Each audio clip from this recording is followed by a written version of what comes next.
I am your host with the most, Welcome 23. You join me for Baby Bump, Chapter 6. You're at Cassandra's upscale mansion for the dance hall fundraiser, staring into the face of the great Selma Hayes. You're talking to me. Are you sure you've got the right person?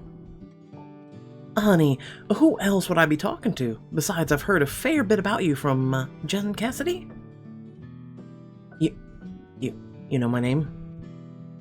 You're dumbfounded as Selma gives your hand a firm shake. And then she turns to Miles, who remains completely composed. You must be the mayor of this fine little town. Miles Dixon. Pleasure. A man who's short with words. I can respect that. Selma looks back at you, your mouth still agape, and you desperately try to say something. You're my hero. Your hero, huh? That better not be idle flattery. It's not. You built your company from the ground up. You started door to door. And now you're the CEO of a Fortune 500 company. You're basically everything I hope to be someday. Now you're a girl after my own heart. Selma watches you for a moment before glancing down at the drink in her hand. Would either of you care for a drink? I'm almost out. You peek over at Miles, who's checking his watch with a frown.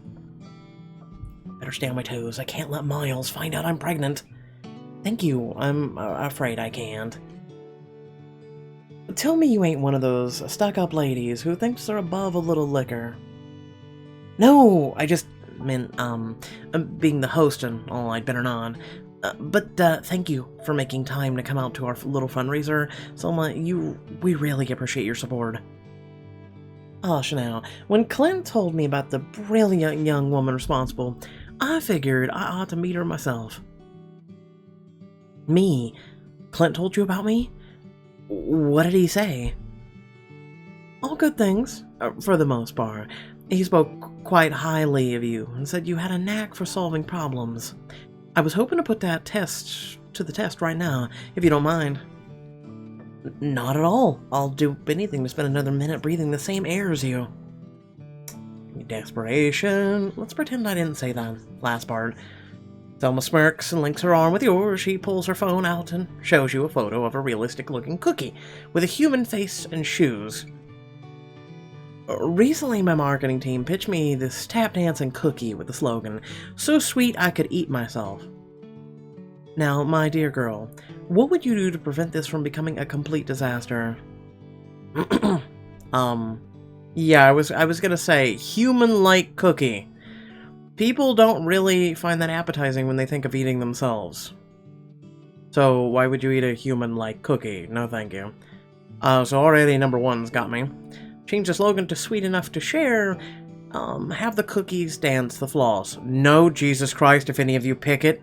If any of you pick the floss, please unsubscribe. Please, just leave. I swear to God. Okay? Let's think back to Ninja New Year's Eve last year doing the floss and no one did it with him. Okay? Alright, don't do this to yourself. Make the cookie less lifelike. Its face looks like someone who got frozen in a cookie. Han Solo style. I think you got more stylized, like a cartoon. Everybody loves a cute mascot. Kids take pictures with the mascot at your shops. You're a bright young thing, Jen Cassidy. Now, I know you rejected my offer earlier, but I happened to sneak into a bottle of top-shelf whiskey, and I don't share this with just anyone, only those who have impressed me. This includes you, Mayor Dixon. I can't say no to top shelf. Selma pulls a small bottle out of her purse and takes 3 cups from the table, filling them up and offering you one. What do I do? A single glass ain't gonna hurt your reputation, Jen, and if anyone says otherwise, they can take it up with me. Your eyes go wide and you shake your head vigorously. Oh, no, I want to keep a level head tonight. You never say hate whiskey when someone offers you top shelf whiskey. You say, no, I have an alcohol intolerance or something. Literally. It's literally a heinous crime in some parts. I appreciate the offer, Selma, but really, I want my focus to stay completely on the fundraiser. A woman devoted to her work. You remind me of myself when I was your age. More for us. Selma clinks a glass with Miles and takes a sip of her whiskey. Well, I'll be keeping an eye on you, Jen Cassidy. I can't wait to see what you make of yourself. The final smile, she turns and walks away, disappearing into the crowd. You turn to Miles. Okay, I can die now. I'm not sure either of us wants that. Listen, okay, if I ever met Patrick Stewart, I can die. Okay? I said it. Maybe Keanu Reeves, but definitely Patrick Stewart. Later that night, you and Miles are standing in the ballroom when the party suddenly starts winding down, the crowd slowly thinning out. Wait, people are leaving already? It's too early. We've got to find a way to stop them. Bar the doors! Quickly burn down the building!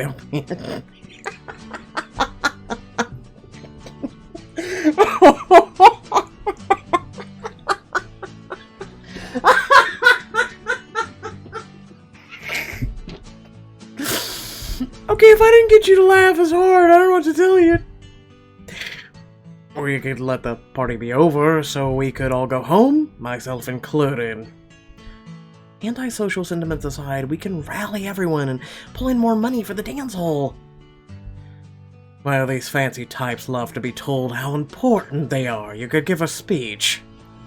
Miles, you're a genius. Save your flattery for the speech. Rush up to the front of the room, grabbing a microphone and tapping it a couple times until you get everyone's attention. Hi everyone, I'm Jen Cassidy, and I just want to thank you all for coming out to support our fundraiser to renovate the old dance hall. Rally the crowd to make your donations and earn a patch for your baby blanket. Y'all are here to support the community. You know that Gracetown is a special place. It's nothing like the city, that's for sure. I've only recently moved here, but in a few days, people I barely knew are willing to go the extra mile to help me out. It must be fucking nice. You look around and see the crowd smiling and nodding. She's right. Remember when we all pitched in to build the park? Yes, make yourselves feel better by pitching in a little while claiming tax redemptions. And I hope tonight will be successful enough to help make Gracetown the best place it can be, because you're all rich. Now, I wanted to take a moment to talk about where your money is going and who will benefit from it. Just then, Clint and Cassandra step into the room. She looks at the crowd gathered near you, forehead crinkling in confusion. What's going on? Is someone giving a speech? That should be my job. I'm the host. Someone turns and shushes her. You clear your throat, continuing. Right now, the dance hall isn't much, but with your donations, we're going to make it beautiful. The dance hall will be a place for everyone. It's for my sister. It's a place for everyone. You have to think of everyone, okay? It doesn't matter if you're a kid or an adult. If you've danced your whole life or just want to learn, there will be something for you. I wonder if they'll teach the tango. I've been meaning to learn for years. I hope the dance hall will become a warm place for the town to gather and socialize. I'm sure you all will want to get back to drinking and dancing, so I won't take up any more of your time. Thanks again for coming out, and we appreciate your generosity. And together, we can make this dream a reality. Oh, it's you. Perhaps I could chip in a little more. After all, it's for a good cause. Oh, isn't that nice? Just make sure to get a receipt on your way out. The crowd claps as you finish your speech, Minnie rushing over to the donation booth. Please double my donation. No, wait. Triple it. You grin and cradle your slightly bulging stomach in your hand. See, little baby, Mama is a powerhouse. Uh-huh. Psst, hey, it has nothing to do with the voice in your head right now. It has nothing to do with that. Now, how about we really get this party started? Let's get a dance-a-thon to begin. You can donate a little extra to the fundraiser by buying a dance with a person of your choice. Everyone here is fair game.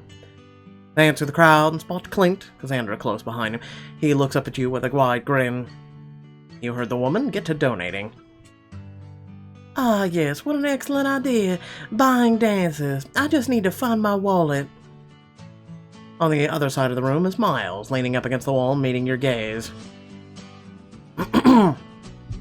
Kick off fundraising by dancing with Clint or Miles. Why not both? Because it's more money. And get some romantic time with your dance partner. I look at Miles and I see myself. I'm serious. I see myself. I'm gonna do it. I'm gonna do it. I'm gonna do it. I already spent like 15 diamonds to keep in touch with you with text. So we're doing it.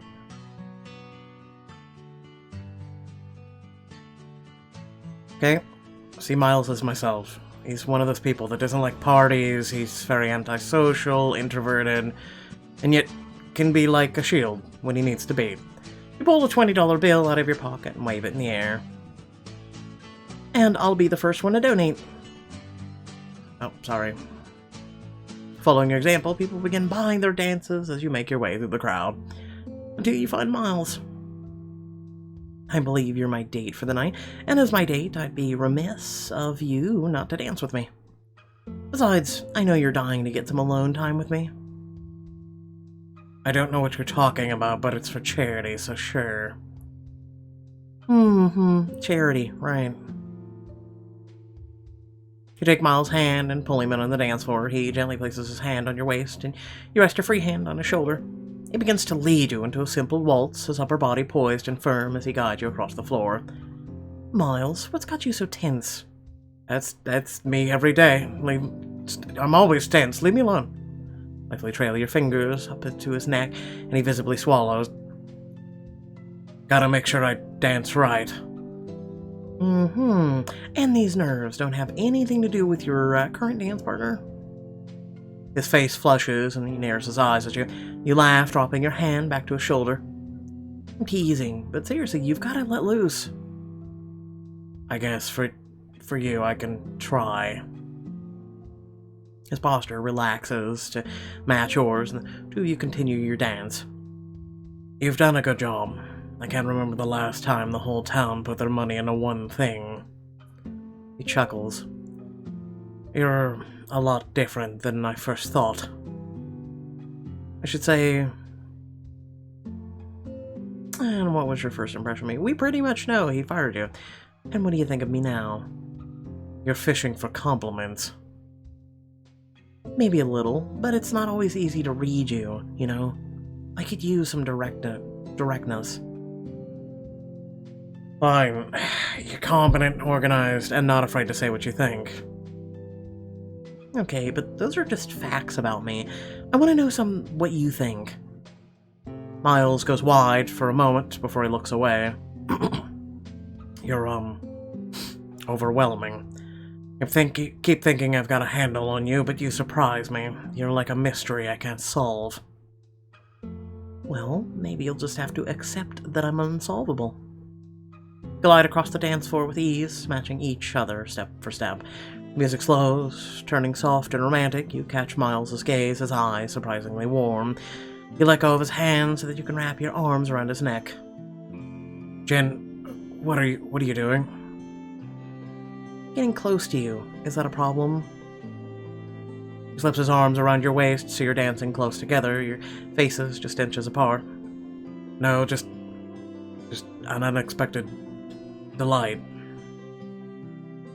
Keep sweet-talking me like that, and I may have to take drastic measures. You find yourself lost in the softness of his gaze and the warmth of his body, pressed so closely against yours. As the song comes to a close, he lingers for a moment, hand still on your waist, before taking a step back. I believe that means our time is up. Too bad. I'd have liked to keep you on your feet a bit longer. But thank you for the dance. A rare smile flickers across Miles' face as he takes you in. I don't think I could have picked a better partner if I had the whole town to choose from.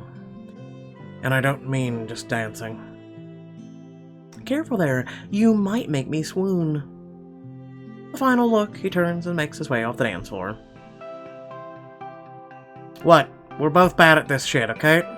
We have stoic expression. Shut up! Leave me alone! I'm not intimidating at all. Some people have said I am. I don't know why. After the party, you go over to the funds at the donation table, counting them up. As you finish, Bao rushes up to you.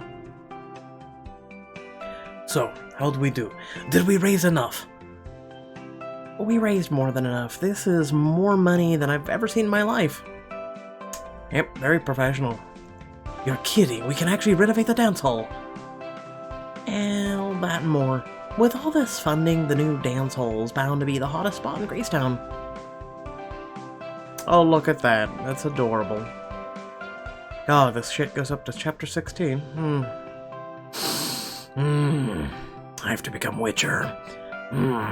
Insert F word. Now that we've got the funds, we can talk about the renovation plans. I'll meet you at the dance hall tomorrow morning to go over them. A strange look comes over Bao's face. You can't quite read it. I guess I'll see you tomorrow then. Why are you sad? We literally are gonna get... You know what, I'm done with you. Give Bao a pat on the shoulder and then head toward the door when Cassandra steps out of the hallway grinning. Well, this was an utter success, wouldn't you say? I'm waiting for my thank you, Jen. You were gone for practically the whole night. You were hardly any help. Those people wouldn't have been here if it wasn't for me. Oh, well, I'm gonna have to disagree with you, because Clint... Her anger quickly dissipates, and she beams, eyes twinkling with mischief. But I suppose it doesn't matter. I've already beaten you anyway. What are you talking about? Don't worry, I'm sure you'll find out soon. And with that, she turns and saunters away, leaving you with an uneasy feeling in the pit of your stomach. No, that's just your baby going, I'm hungry. That woman does not scare me in the slightest, seriously.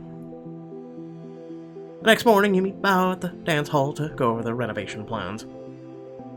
There's my plan. I'm thinking we should start with refinishing the floors and then maybe get some new light fixtures. Right. We want to keep the charm of the original, so we ought to stick to the Western theme. What do you think? He doesn't answer. You turn to look at him, but he's just staring at the ground. You okay? I just wondered what you thought about keeping the Western theme. That's fine with me. I'm sure whatever you've got planned will work. Is everything okay? You seem a little glum. I'm fine, just tired. Yeah, you were tired last night too. I should cheer Bao up by telling a joke. Bao, what do you call a fake noodle? A fake noodle? An impasta. An imposter. That's a dad joke. That's a bad dad joke. He chuckles. That's the dumbest joke I've ever heard. I know, but seriously, Bo, if something's wrong, you can talk to me about it. He frowns, and slowly his entire face falls. It's just that all of this is too real now. The dance hall is going to be renovated. Isn't that what you wanted? I know you don't know much about me, but before Anna I was married and my wife passed away. The years we spent together were some of the happiest of my life. We did everything together, supported each other through thick and thin. No one treated me with as much kindness and understanding as she did. Okay. I'm so sorry, Bao. When she passed, I never thought I'd find someone else like her, but then, one cold morning, I stepped into Anna's craft shop. She saw I was shivering and dropped everything to make me a hot cup of tea. That sounds like Anna, and that sounds like my mentality. There's 8 billion people on this planet. I met one never so loving as the one I had, and cherished, and last night I literally didn't sleep because of memories of, only hoping that one day I will find another person like her, or better. After that, I couldn't stop thinking about her, and when I came back a second time, she gave me a handmade scarf, even though she barely knew me. No one had ever treated me so kindly, except for my wife. And now it feels like I'm leaving her, her memory for someone else.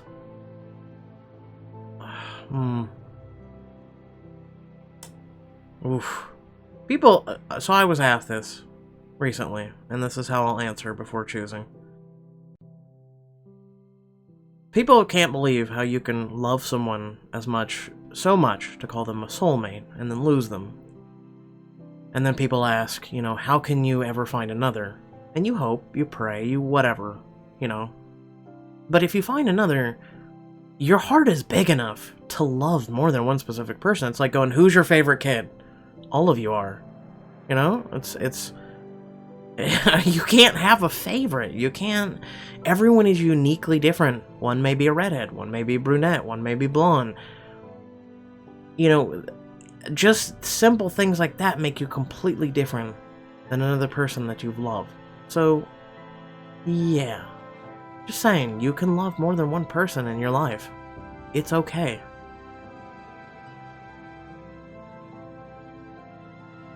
And I like this. I like this. She would want you to be happy. I know it's hard to move on, but I'm sure your wife would understand.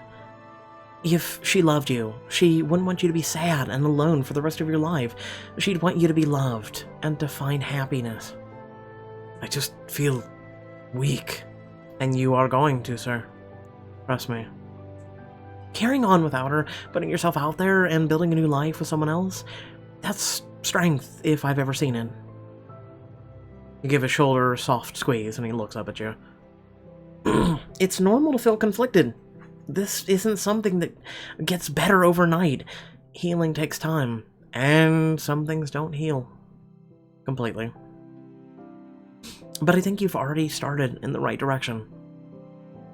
He slowly gives you a smile, pats your hand. Thank you, Jen. I don't know what I've done to deserve your kindness, but I am grateful. Anytime. So, let's discuss renovations.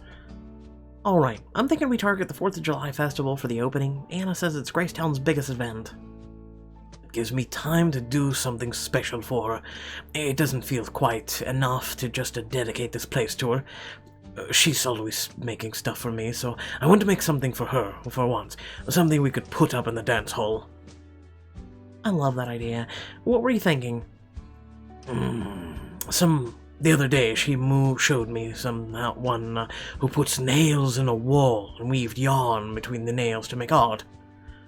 I know she loves sunflowers, and so I was thinking I could make one of those. Except I don't have the first idea how to get started. I can think of a few things at a craft shop. Help Bo make a special decoration for Anna and debut it during the grand reopening of the dance hall on July 4th. Like, what are those big bendy things? The pipe cleaners, but you can get them, like, really, really big. That could be the base. Make it green. And then the leaves, the bendy stuff. I like where this is kind of going. I would not do it with nails, though. I would do it with the bendy pipe cleaners, though. It's a good idea. That's my idea. Screw off, I'm going into business. I'm selling pipe cleaner daisies and sunflowers. Oh, lucky for you. Growing up with Anna means I'm basically a craft expert. We just need to get supplies. After a quick run to the store for yarn, you and Bo set up to work. This reminds me when I tried to use Anna's sewing machine. What happened?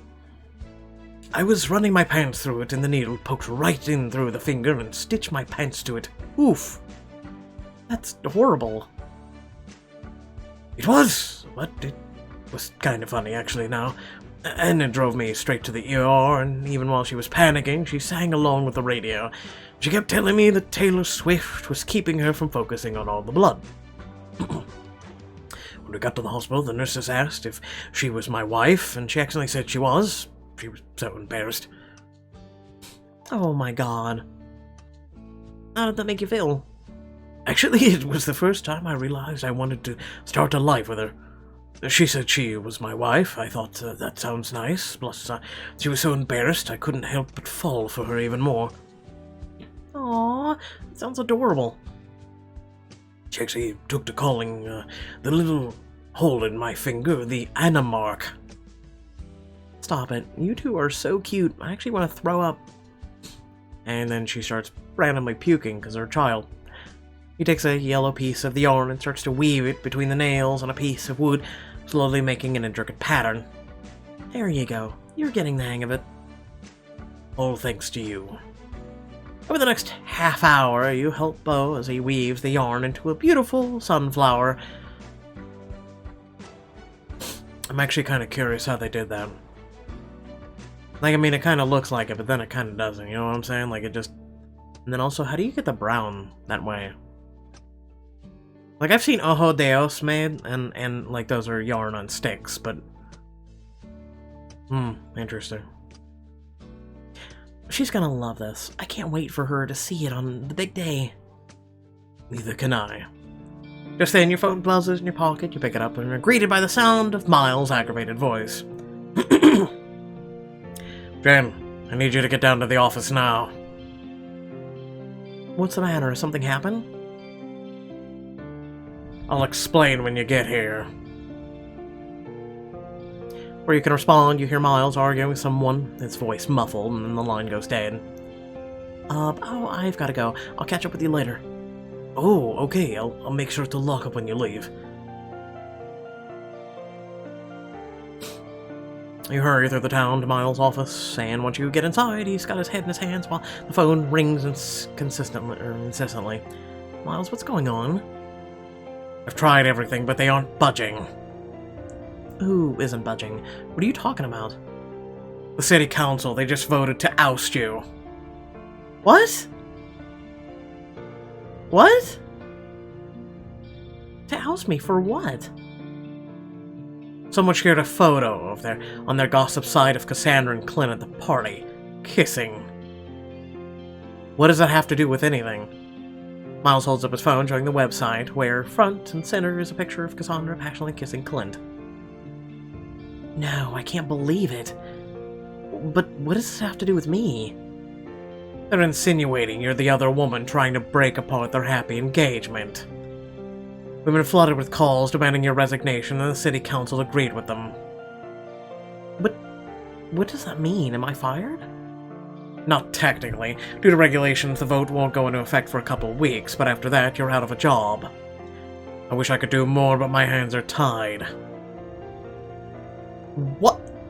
What? Okay, I'm confused as all shit. Okay, so Cassandra is kissing Clint, which has nothing to do with us. How are we at all linked to Cassandra and Clint? Seriously, no one knows we're even pregnant. What? This is stupid. I understand you didn't have a choice. I spent the last 2 hours arguing with the council, but all they care about is keeping their positions. I hate that it comes to this, but I get it. You're just doing your job. Thanks for trying, Miles, but it's fine. I'll figure something out. We'll talk more later, but right now I've got fires to put out. He picks up the phone, starts arguing. You stroke your belly softly, your face falling as you make your way towards the door. Okay, this is easily resolved. Call Clint. Seriously. I promise, little baby. Mama's gonna fix this and give you the life you deserve. As you step outside, you pop open the blog again and skim through the article. Jen Cassidy has been spotted, often in the company of Mr. Covington. No doubt this social climbing slut is looking to drag Mr. Covington away from his happiness and ruin his future. Social climbing slut. What's everyone else saying? Scroll down the comments. What a witch, poor Cassandra. Better business. Can you believe she works in the mayor's office? I don't want someone like her representing me. I can't believe this. These people don't even know me. Furious, you subscribe to get more updates on every comment that's posted on the article as you head down the street. Phone buzzes in your hand and you clutch it angrily. Clint Covington won't fall for her tricks. I can't believe this. Renovation now. Call City Hall. Tell them we want her out. Your phone buzzes again and again, only fueling your rage as you rush outside. It's simple, you call Clint! Just sad, she doesn't know the damage she could do to the Covington name.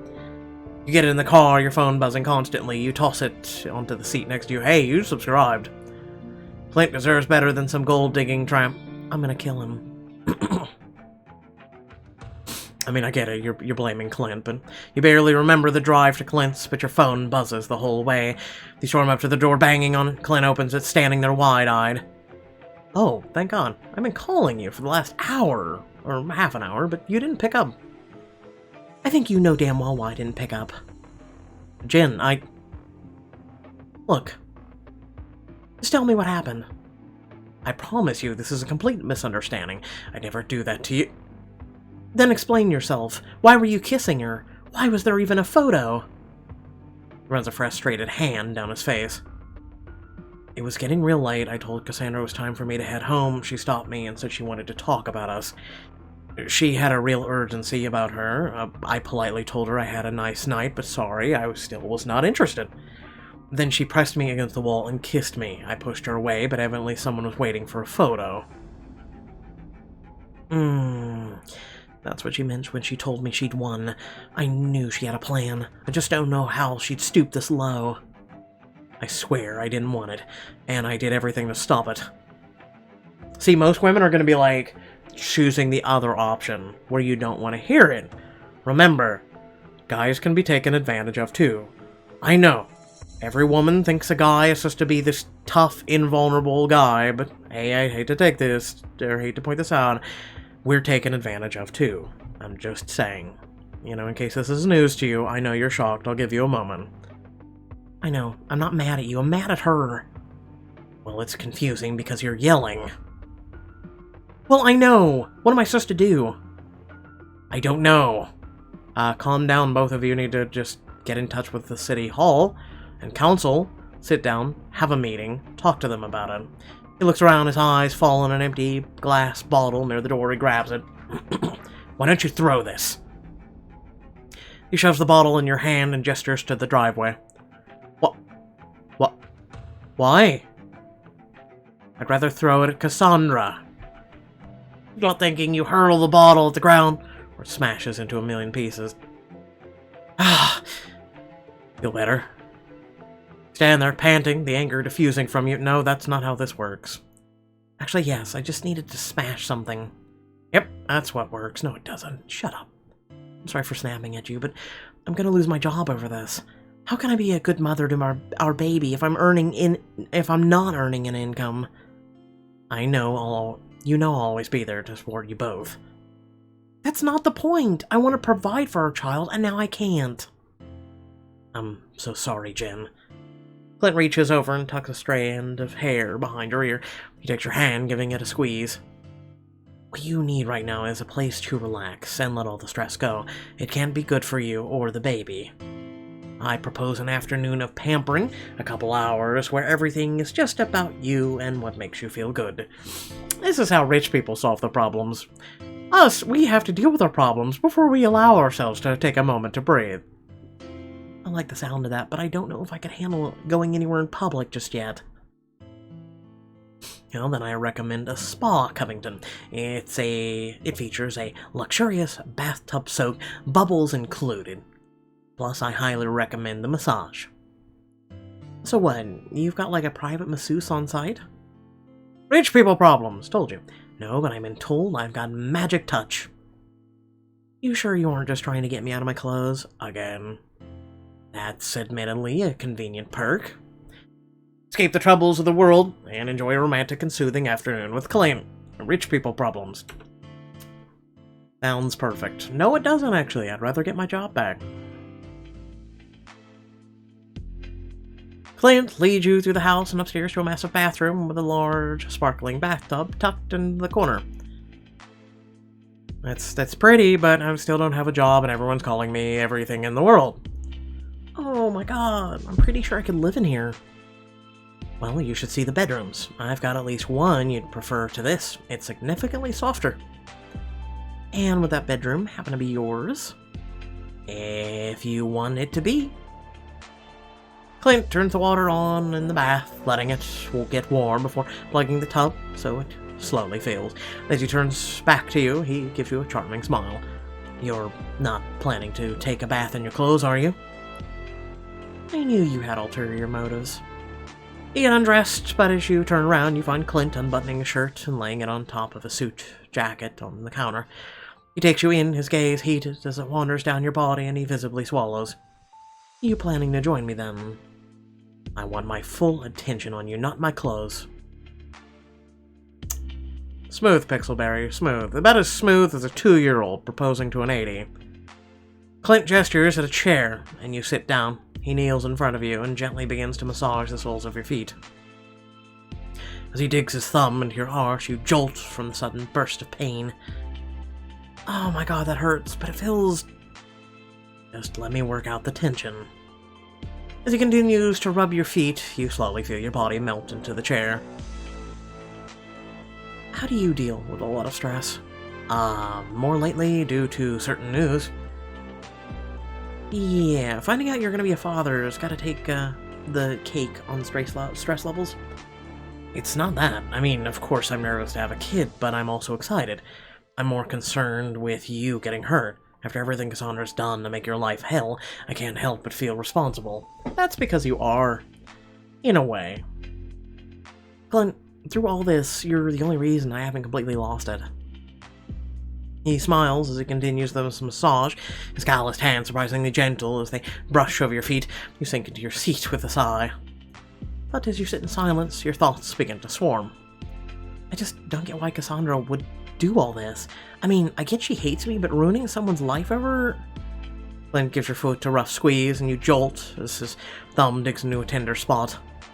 Hey! This is a time for relaxation, Miss Jen. All this stuff can wait. Trust me. No, it can't! Poor Miles is over here dealing with calls. Like, he doesn't have to.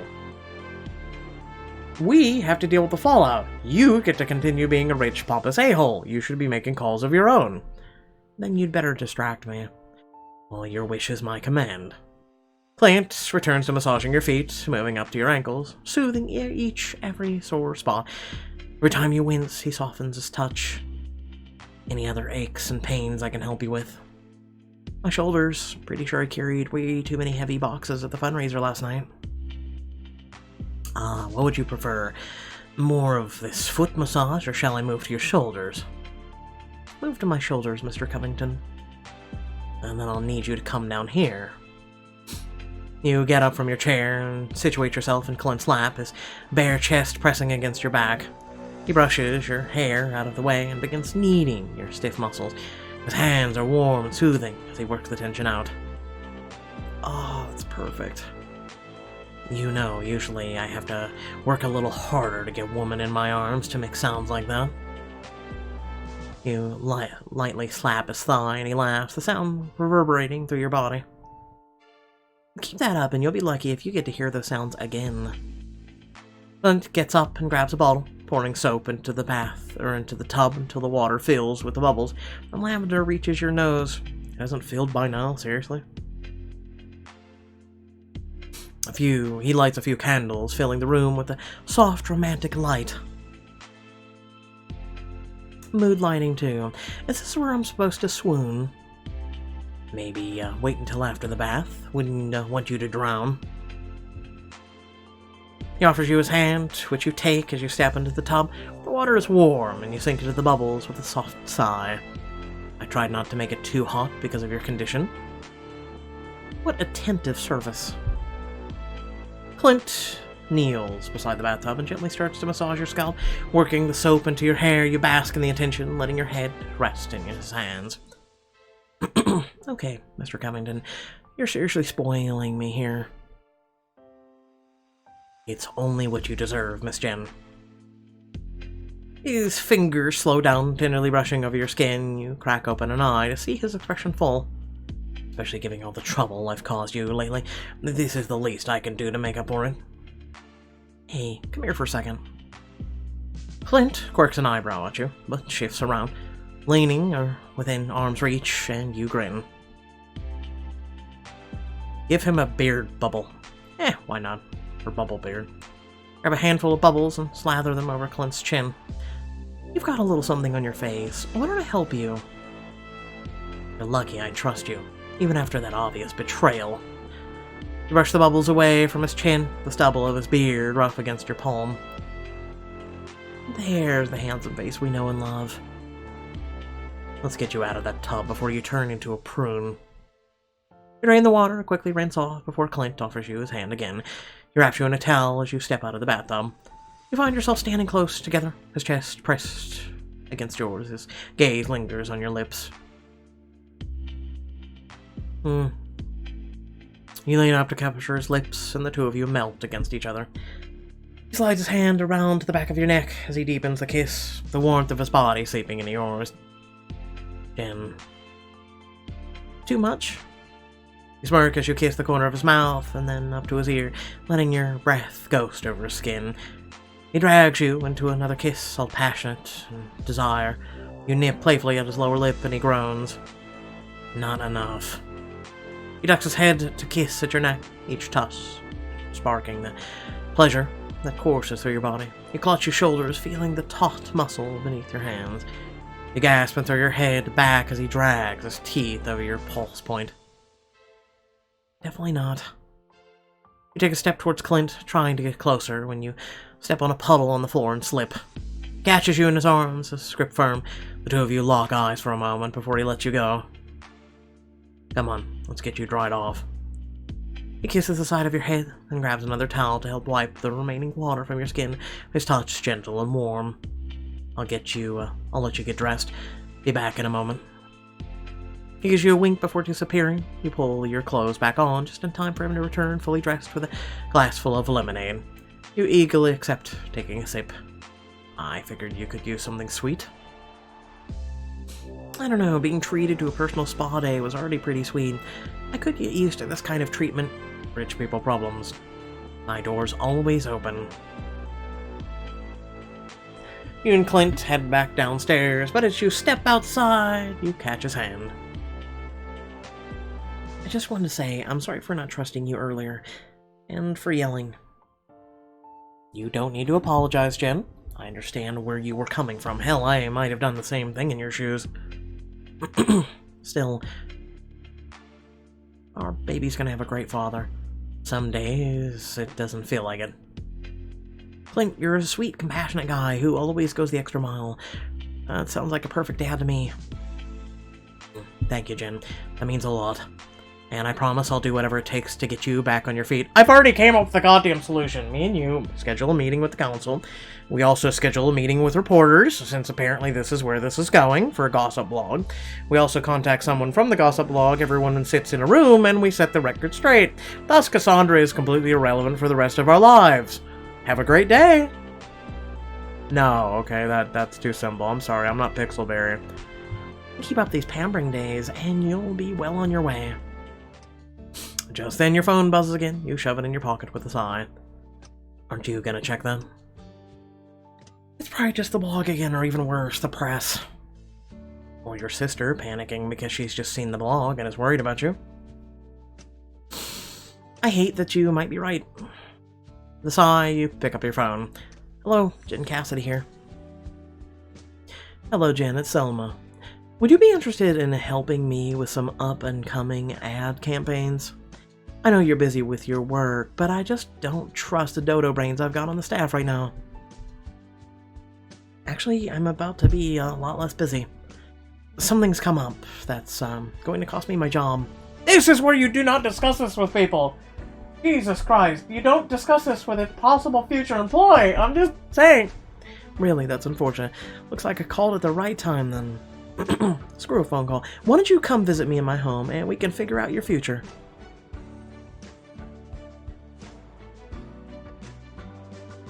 Jen, did I lose you? Are you interested in visiting?